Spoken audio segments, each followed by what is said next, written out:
Totally Nonsense on Nonsense News Nation. Totally.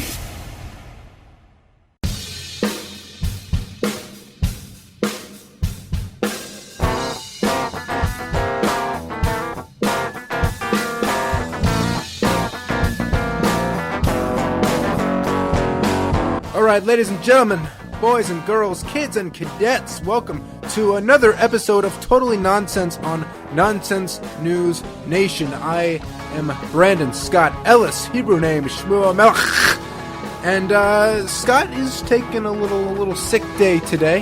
Hopefully no coronavirus, knock on some wood here. But I got a very special guest who's been a part of the show for a while. He has the same name as the voice actor from the Sonic movie. It's insane, I know. Please introduce yourself, my good sir. My name is Benjamin Herman Schwartz. Herman? My last should have been Zussman if I didn't move to America, but I'm glad I'm in America because I am talking with Brandon right now. It's an honor, Ben. I'm a huge fan of your love for One Piece. This man has been on a mission to see all of One Piece. And what episode are you on right now to keep it short? Okay, so there's about 929 episodes. I'm on episode 526 right now. I'm about halfway. That's how you know quarantine has been really weighing us down. But he's done it before quarantine, but quarantine is enforcing his love for One Piece. And I do recommend you take time to get some things done. Even if you're stuck, which most people really are right now, all people really are, take some time out of your day to do things that you enjoy, whether it be watching a show like One Piece, or God forbid, The Witcher, or playing a video game, or playing some music. I've been practicing my trumpet a bit, working out. I've been doing that, meditating, doing some podcasts like we're doing. Just take some time to do stuff for yourself. Don't forget to clean your bathroom too, and don't forget to clean your booty with some toilet paper. Make sure you have some toilet paper, or install a bidet. Or install a bidet, or have a bidet to help you wipe, if you're that desperate. Yeah, ask Mom to help you. Yeah, Mom has been doing it since you were a baby, so she won't argue now. Ben, let's get right to the meat and potatoes of the show. All right. Unless you're a vegetarian, then it's just the potatoes and potatoes of the show. And we're going to go for some nonsense stories. And we can get very political and start shouting about Trump or the Democrats or this or that, but I want to keep it positive today, if you don't mind, Ben. I injected nothing into nothing. I like the sound of that, Ben. I want to talk about something. I know you're a hip hop guy. You're into the hippity hoppity, bippity boppity. So this story's for you.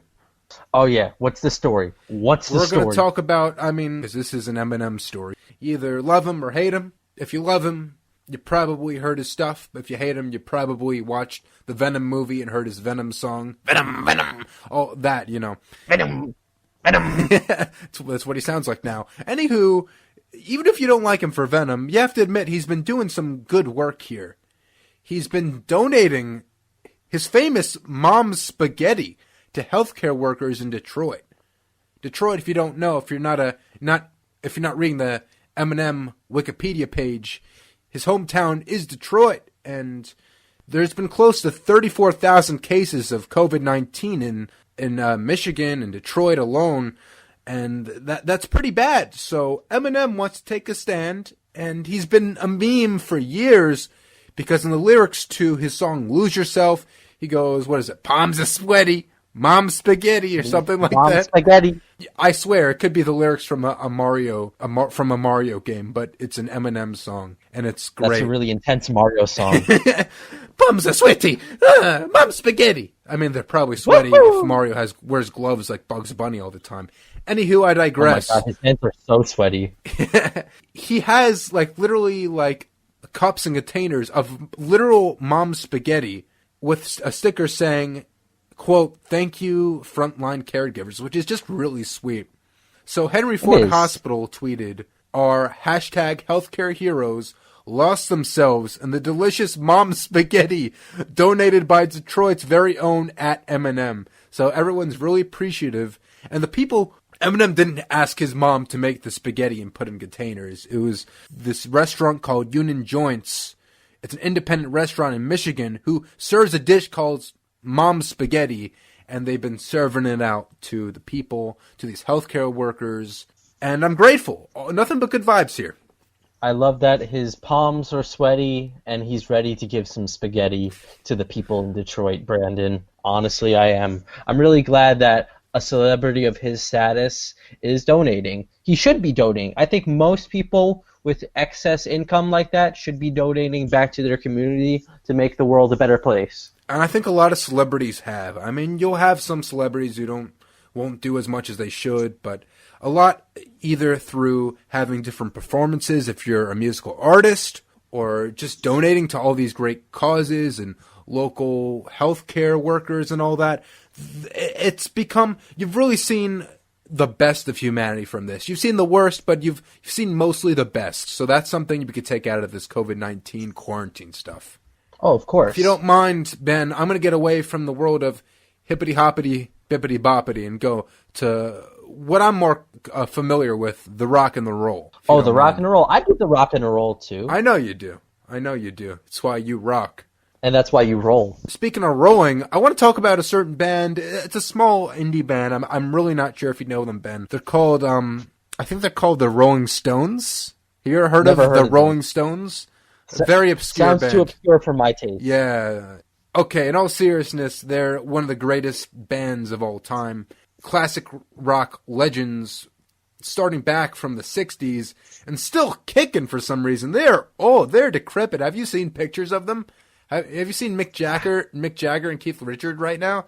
How is he able to still make music? I don't know. Especially with these times. There's a band called The Zombies, and they look more like the Zombies than the Zombies at this point. But that's besides the point, because if you listen to them, they still got the mojo. They, like Austin Powers, they got the groove. They still sound amazing. The last time they released a new song was back in 2012 with celebrating their 50th anniversary of Doom and Gloom. A fantastic song. It's on the Avengers Endgame soundtrack, so you know it's quality. And the last time they released an album was in 2016, Blue and Lonesome, but that was just a cover album. So they released a song called Living in a Ghost Town very, very recently, and they haven't released a new song in forever. The lead singer, Mick Jagger, said that we don't release songs all the time, but when we do, we got to make it top quality, we got to keep really trying. And so he puts a lot of pressure on himself to do it. But apparently it took like 10 minutes to make, so is he really putting pressure? He literally said that. He's like, yeah, it took me 10 minutes. I was with Keith. Honestly, Brandon, I feel like just Mr. Mick Jagger does whatever he feels like. I think he says that he takes a lot of time, but I think from all of the fame, the drugs, the alcohol, whatever he does, he wakes up from all of that, just a long year bender, and he's just like, all right, what do I have to do? Make a song? Be relevant again? All right. Okay. Yeah, COVID-19, I could totally exploit that. Come on, Keith, to the studio. No, in all seriousness, he's a good guy from what I've seen, and making great music. The song was actually written about a year ago, and they recently tweaked it. I have a quote right here. I'm going to do my Mick Jagger voice. It's bad, but I don't care. It was written about being in a place which was full of life, but is now bereft of life, so to speak. I was just jamming on the guitar and wrote it really quickly in like 10 minutes, so no joke, he said that. Damn. But it's interesting because originally this was just about going to a place that was once full of life and now isn't. It's more prevalent than ever now. It's insane. He actually rewrote some of the lyrics, I believe, recently because it was kind of too dark and weird. I guess maybe kind of to make it more at the times. Let's talk about the song, and they made a music video too. I'm not sure if you listened to it, Ben. It sort of sounds like a rock and roll version of Ghost Town by the band The Specials, a ska band from like the 70s. That's reaching it. I'm not sure if I have, and I'll do like a quick listen. I'm sure you You're will. You're going to have to take the wheel on this, Brandon. Take my word right now. I'll take something more than your word. It is surprising how good they actually are. It sounds like something they would have released at any point. Like, yeah, maybe it will sound a little bit more auto-tune like slightly, but it goes hard. It's not like Metallica or anything, but it has a really powerful groove to it, and lyrically it really is more more prevalent than ever. We needed something like this. And for an influential band like the Stones to do this, it's just mad props to them. It's incredible. I love it. It's a really great song, and they're expecting to release a new album, I believe, this year. And the last time they released an album with new material was all the way back in 2005 with A Bigger Bang, which is a hilarious title. And the music video, it's just, I think, a GoPro, and they're going through either LA or London, because that's where they recorded that, LA and London. And it's just showing all these deserted, like, subways and streets, and it's really cool. So, Rolling Stones, for an old band, you're more relevant than ever. I don't get it, but they are. I wanted to say that the old dogs like them, foundation builders, influential, good bands. I'm really glad that somebody like that, after all this time being in the industry, can still make good music. Because usually after like 10, 15 years, they kind of lose their stride. I mean, look at Eminem. I don't think he's made a good album since like the Marshall Mathers LP, and that's like all the way back in like early 2010s, early 2000s, maybe late 2000s. But we could forgive it for the memes with Eminem. We can forgive him for his memes and for him donating mom spaghetti. Yeah, that but enough. I'm looking at you. That new album that you released a couple of months ago wasn't that good. Wasn't that amazing. Had some good songs, but not that good. It happens. But back to the Rolling Stones. Rolling Stones, great band. Great band, great lips, mom spaghetti. Let's go. And I want to talk a little bit more about on the classic rock train, since we're all aboard on that. You know, you can't talk about the Rolling Stones without bringing up the Beatles.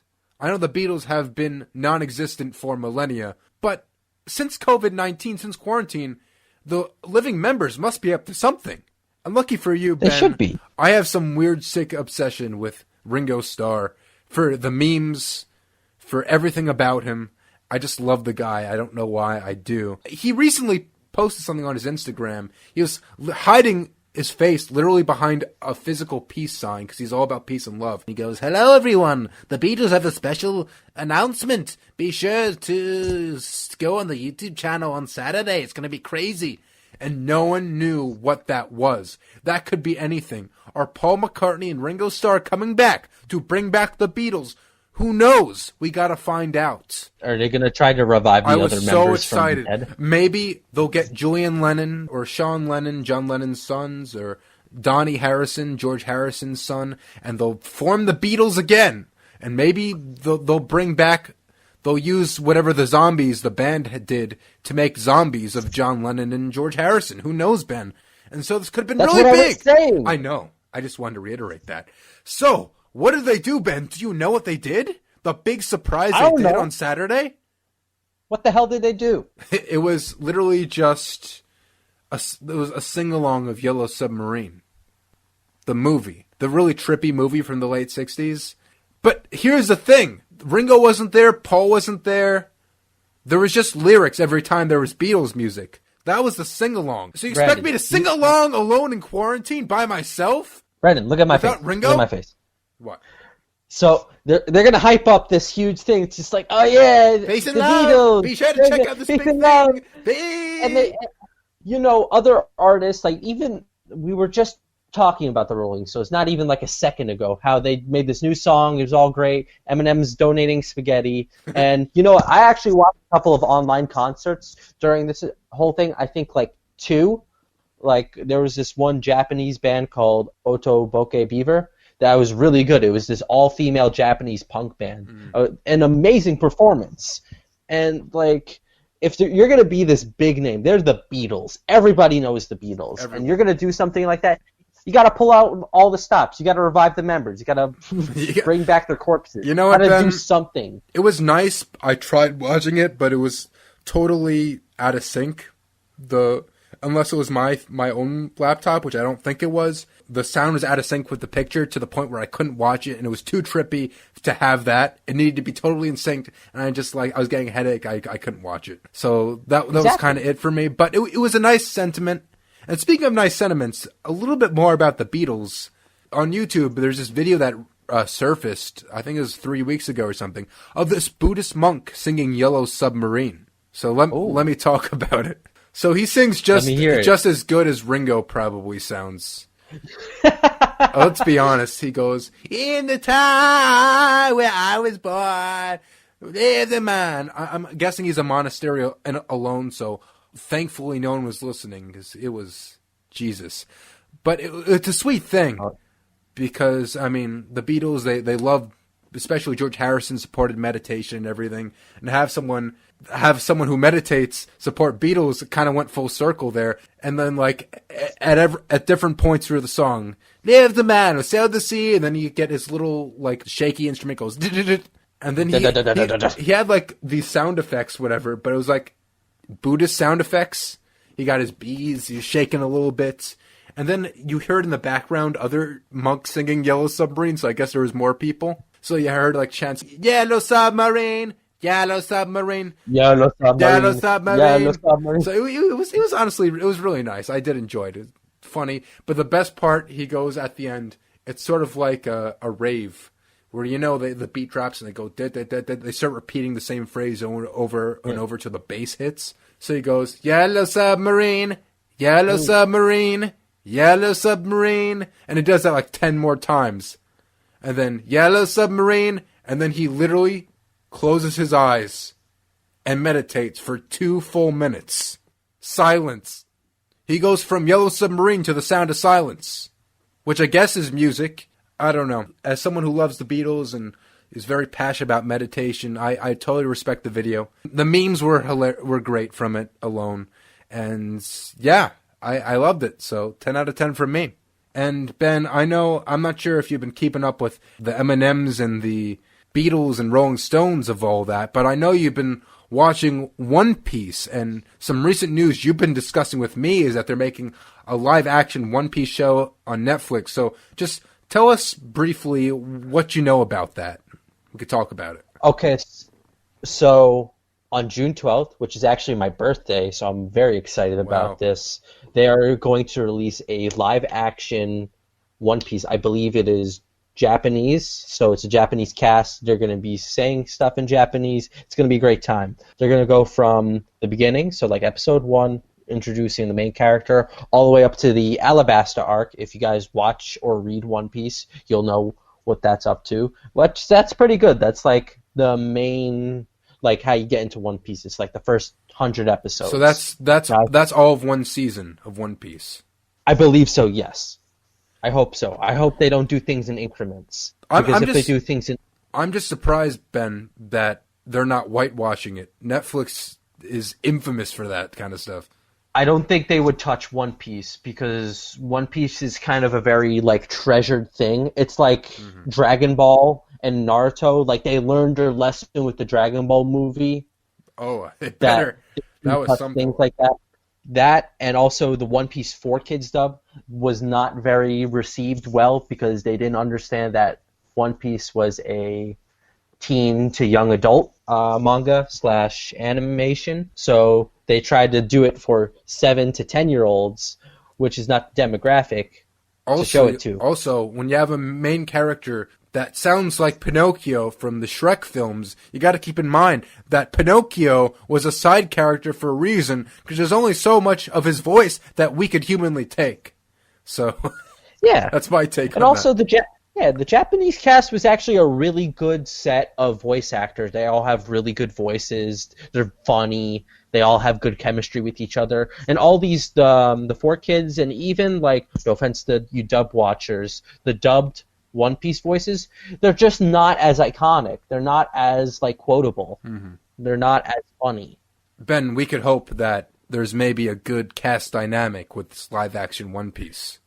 There's a glimpse of hope. And even if they do a dubbed American thing, I feel like there's some potential. They can really do something nice with it. They can make it gritty because the story's already a little tough. It's a little, like, rough around the edges in some points. It is very colorful, but I feel like they can really do something nice with it. And if it sucks, I'm going to be angry. We'll tear in a new one if that's the case. You said June 12th is when it's being released? June 12th, if they don't push it back. Which they very well might, let's be honest. But for right now, at this very second, let's live in the present like the Buddhist guy singing Yellow Submarine. Let's live in the present right now, June 12th, so look forward to that. Ben, it's been an honor talking about all this stuff with you. I wish Scott was here, but you know what? We got a strong friendship. It's good enough as is. Thank you so much for being on. No problem, Brandon. You know what? We have enough Jews in this messenger call that I think Scott wouldn't mind if it was just you and me. I think he's resting right now saying, yes, I feel Ben like is holding my spot. Any more than 2 Jews in one podcast, it'd be a freaking synagogue, so we don't need that. Yeah, right it would just be a meeting. It'd just be a Jew meeting. It'd just be a Jew meeting. Anyway, guys, we hope you enjoyed the podcast. If you want to listen to more, I sure hope you do. We're on TuneIn, Spotify, SoundCloud, Anchor, iHeartRadio, Stitcher, YouTube, so many places. You can also find us on Facebook, Twitter, and Instagram. And even better, we have a website, fun fact. It's called nonsensenewsnation.com. And if you want to contact us personally and tell us what you thought about the Buddhist guy singing Yellow Submarine, because I want to know, you could contact us at nonsensenewsradio@gmail.com. That's nonsensenewsradio@gmail.com. Once again, I've been Brandon Ellis. And I've been Ben Schwartz of the Ben Schwartz clan. And this was Totally Nonsense on Nonsense News Nation. We'll see you on the next podcast. Peace and love. Love and peace.